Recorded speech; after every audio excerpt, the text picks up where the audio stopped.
Eu tinha uns 10 anos nessa época, e como filho mais velho era uma grande pressão para ajudar a tentar resolver a situação, mas eu não podia fazer muita coisa sendo tão jovem.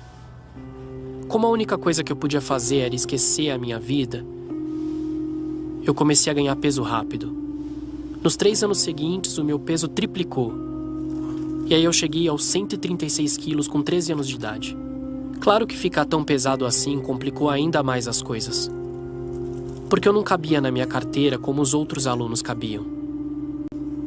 Simplesmente eu não cabia nela. Era pequena demais, então eu usava outra cadeira com uma mesa na frente da classe, como se eu estivesse praticamente em exposição.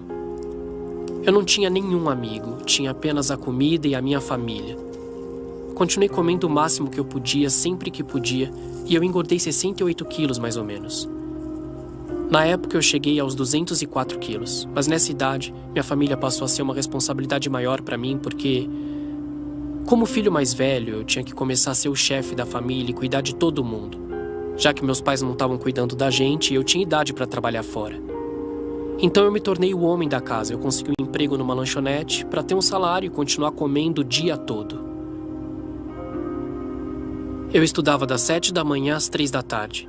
E depois trabalhava das 3 da tarde até umas 3 da manhã.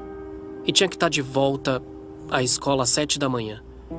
Eu fazia o que tinha que fazer. Mas era muito cansativo estudar e trabalhar tantas horas.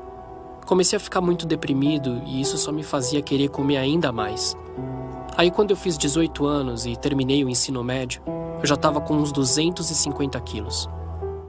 Quando eu tinha 19 anos, eu comecei a trabalhar numa pizzaria. Eu adoro pizza. Lá era a mesma coisa, eu podia comer de graça. No fim do dia, eu já tinha comido de 4 a 5 pizzas sozinho, um monte de palitos de massa ou palitos com canela. E eu simplesmente adorava. A comida começou a se tornar uma paixão arrebatadora. Eu queria comer sempre. Mas eu também era uma pessoa que gostava desse trabalho porque alimentar outras pessoas se tornou uma coisa meio que compulsiva para mim.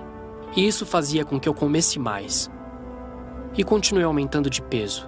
Eu pesava mais de 270 quilos quando eu tinha uns 22 anos.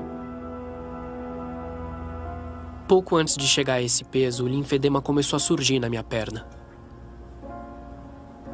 Como essa massa estava se formando na minha perna, eu fui no médico com a minha mãe. Ele disse o que era e falou que só iria piorar se eu não perdesse peso. O médico disse que, continuando daquele jeito, eu acabaria morrendo, aos 31. E que todos poderiam se despedir de mim, se eu não mudasse.